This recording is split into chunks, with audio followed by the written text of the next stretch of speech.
I like this room. No windows. One exit. Reminds me of boardrooms where I've ruined men's lives.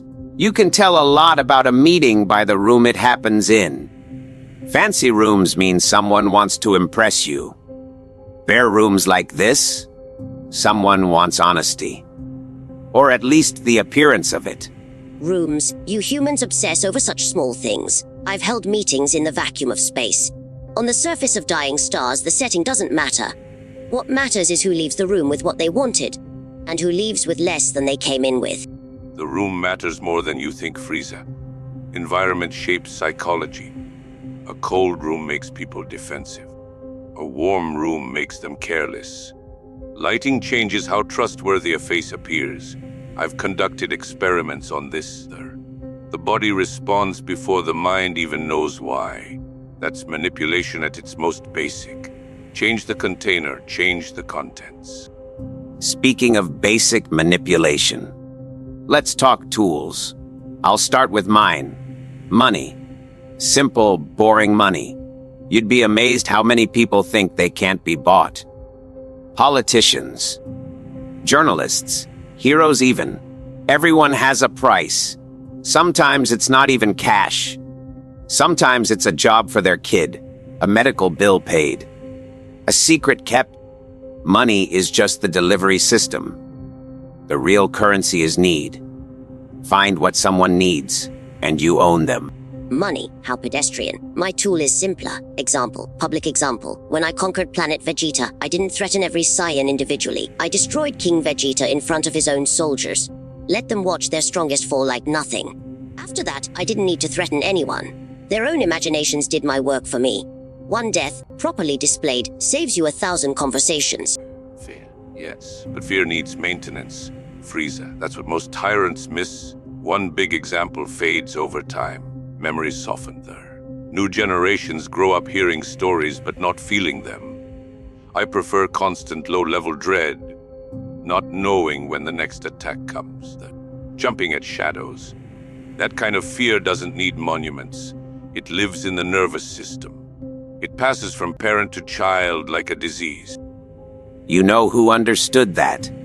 Lex Luthor. I've studied his playbook. The man manipulated an entire planet into fearing Superman, an alien who saved lives every day. Luthor made people see a threat instead of a savior. No army, no superpowers. Just words, repeated often enough, in enough places, until the lie became common sense. That's art. Pure art. Luthor, I've heard the name. Bald human, obsessed with a Kryptonian. His methods are clever for a species without power, but he relies too much on institutions, media, government, corporations. These things can turn on you. I've seen empires crumble because they trusted systems instead of strength. When I want a message spread, I don't need journalists. I need one survivor with a working mouth. But Luthor's approach scales. That's the genius. One survivor tells 100 people, a news story reaches millions. Luthor understood something you might be too powerful to see, Frieza. The best manipulation doesn't require your presence.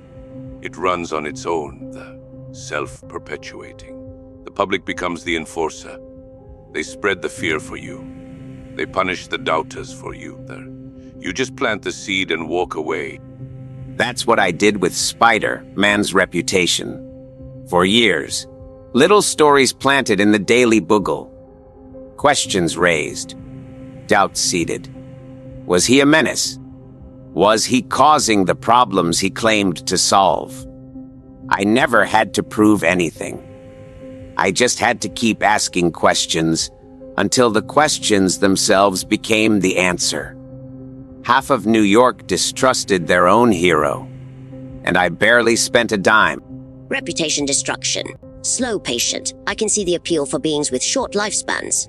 But I prefer something more immediate. Hope manipulation. I would let planets resist. Let them think they had a chance. Watch the big armies form alliances. Prepare their defenses. Then I'd arrive personally and end it in minutes. The message wasn't just fear. It was despair. The message was your best effort means nothing. Their hope manipulation. Yes, Ra's al Ghul uses a version of this. He lets civilizations believe they're improving, growing, evolving there. Then he burns them back to nothing. Over and over, centuries of it. Not because he enjoys destruction there. Because he wants humanity to understand that progress is an illusion. That every tower they build will eventually fall there. Once that belief takes root, people stop building towers. They police themselves, they stay small. Roz is interesting, but too patient for my taste. I like results I can see. Measure. Enjoy. Magneto's approach is closer to my style. The man turned victimhood into power. Made mutants feel like an army instead of scattered freaks. Gave them an enemy to hate. Brotherhood isn't built on love. It's built on shared hatred. Find a common enemy, and strangers become soldiers overnight. Shared hatred, yes. I used this with the Jinyu Force. Let them feel special, elite, above the common soldiers. They didn't follow me for money or survival. They followed me because I made them feel superior. Membership in an exclusive club. That feeling is addictive. People will do terrible things to keep it. Betray friends, kill family. All to stay inside the circle I drew. The Joker does something similar but inverted. He doesn't build clubs. He isolates there. Makes his victims feel like they're the only ones who see the truth. That everyone else is blind. That isolation becomes identity. They can't go back to normal life because normal life feels like a lie now. He doesn't recruit followers. He creates mirrors. Broken people who reflect his worldview because it's the only view that makes sense of what he did to them. I respect the chaos, but I can't respect the waste. He breaks useful people and throws them away. I break useful people and put them back to work. A terrified executive signs whatever contracts I need. A compromised senator votes however I want. Joker makes art. I make assets. Art doesn't pay dividends. You both fixate on individuals, useful for small-scale operations. But true manipulation operates on populations, cultures. I've erased languages, rewritten histories, made entire species forget they were ever conquered. Within 3 generations, they believed they'd always served the Frieza Force. Their children learned loyalty in schools I designed. No fear required. Just editing. Careful, patient editing of what people believe is true. The long game. Owa wrote about this. Control the past, control the future. Control the present, control the past. I've seen Gotham's history rewritten in real time. Crime families becoming founding fathers. Villains becoming folk heroes. The public doesn't resist because they don't remember there's anything to resist. Memory is just another system to hack. I had a business partner once. I destroyed his company, took his family's wealth, humiliated him publicly. Years later, he still sent me Christmas cards. Still hoped we could work together again. Because the alternative was admitting what I'd done to him. Admitting he'd been fooled.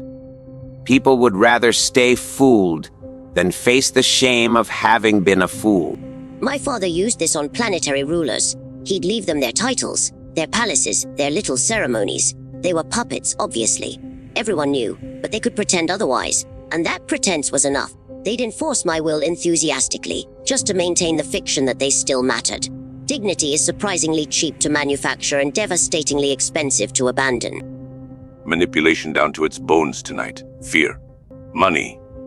Example. Hope, isolation. History. Pride. All different doors into the same room. The room where someone else decides what you think, feel, and do. The only question that matters is whether you're in that room right now. Whether someone put you there so gently you never notice the walls going up. That's the question that keeps me company in the dark. I suspect it keeps you company too.